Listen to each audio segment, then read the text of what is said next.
Magandang araw mga kaibigan. Bigyan natin ng reaction opinion itong post ng One TV Philippines. Leni Robredo out. Middle forces ay Bam Aquino or Risa Hontiveros as possible 2028 presidential candidate. Former Senator Antonio Trillanes IV said the so-called middle forces are choosing between Senators Bam Aquino and Risa Hontiveros as their potential presidential candidate for the 2028 elections. Trillanes said Leni Robredo, now mayor of Naga City, has declined the offer to run for president but promised to endorse whoever the group select as its standard bearer. Okay, so gaano ka reliable itong payag na ito ni Trillanes?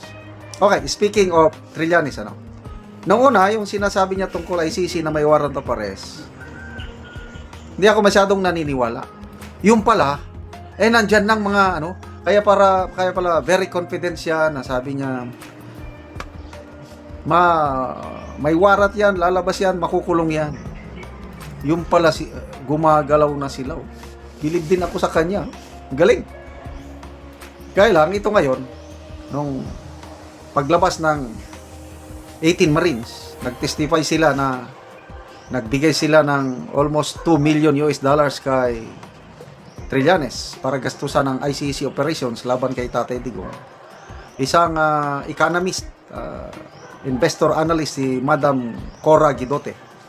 Sabi niya, kung mapapatunayan na totoo ang aligasyon ng Brave 18 Marines, nako, Trillanes will become the worst traitor in the Philippines in history. Grabe, pinagkanulo niya ang dating Pangulo. Siya ang gumalaw. Nagpagamit siya sa Marcos administration. Grabe, But, sige lang. So, yun. Nagkatotoo yung sinasabi niya. So, ito ngayon, ang mga Liberal Party leaders, wala pang payag tungkol yan. Hindi, sabi nga ni Congressman Erez, hindi pa sila nag-uusap. Kaya lang, narinig ko, galing sa presidente ng Liberal Party, Attorney Tanyada, baka daw third or fourth quarter, makadecide na sila sino ang kanilang standard bearer. I don't know kung saan ang sources ni ex-Senator Trillanes na Robredo is out. I don't know. But, kung ako ang inyong tatanungin, yan na rin ang paningin ko. Hindi na kakandidato si ex-VP Leni Robredo. Sa nakita ko tututukan niya ang Naga. Kasi, taga doon siya sa Naga. Yung late Mayor J.C. Robredo, magandang nagawa niya yan. Kaya kung ako, si Madam Leni, hindi na ako tatakpo sa national position. Sakit ng ulo kaya yan. Hindi pa siya siguradong manalo. Mas malaki pa ang chances na manalo nung 2022 against BBM. Kung hindi lang nakipag-partner si BBM kay Mayor Sara, baka tatalunin siya ni Madam Leni. So, bakit ako tatakbo ngayon na mas malakas itong Sara Duterte? Kaya, to me, it's a wise move para kay Madam Leni na wag na lang tatakbo. Mag-concentrate na lang siya sa Naga, mas malaki pa ang maitulong na sa kanyang kababayang sa Naga. So ano ngayon? Wala na. Iiyak na. Sinong iiyak? Ito, sina Dilima, sina Llamas, kahit si Trillanes. Kasi all of them agree na ang pinakamalakas na kandidato na posibleng tatalo o makalaban ni VP Sara is si dating VP Leni. So ngayon na out na siya, ano pa ang pag-asa nila? Si Mr. Llamas, sabi niya once na pumayag si VP Leni na tumakbo, presidente, at ang katandem niyan daw niya is si PBBM as vice president, tapos na daw ang eleksyon. Ngayon, kung tutulong nag-back out na si Madam Leni, ano na ngayon? Si Mr. Ronald Llamas, iyak na. Iyak sina. Ang isa lang ang maligaya siguro, itong si Senator Risa.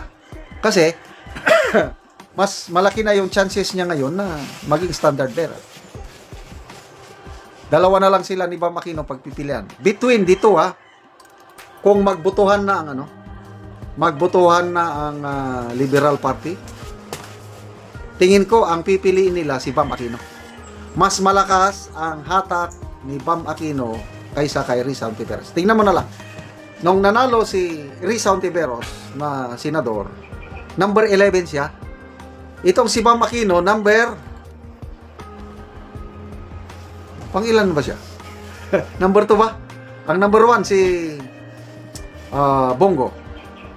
Number 2 is Bam Aquino, tama. Number 3 si Senator Bato. Number 4 Pangilinan, number 5 Marcoleta. So malakas ang hatak ni Bam Aquino kumpara kay Risa. Kaya wala pa rin. Iiyak pa rin si Risa. So, good luck. Isa na lang ang ating hinintay ngayon, yung botohan ng Kamara sa impeachment ni BP Sara pag iakyat na sa plenaryo. Na sa tingin ko, ulit-ulitin ko, kasi may bumoto ng 54 doon sa Committee on Justice. Kailangan na lang ata ng 52 votes para makakuha sila ng 1/3. So, tingin ko, kayang-kaya na nilang makakuha ng 1/3. So, ang labanan ngayon sa Senado na siguradong mananalo tayo.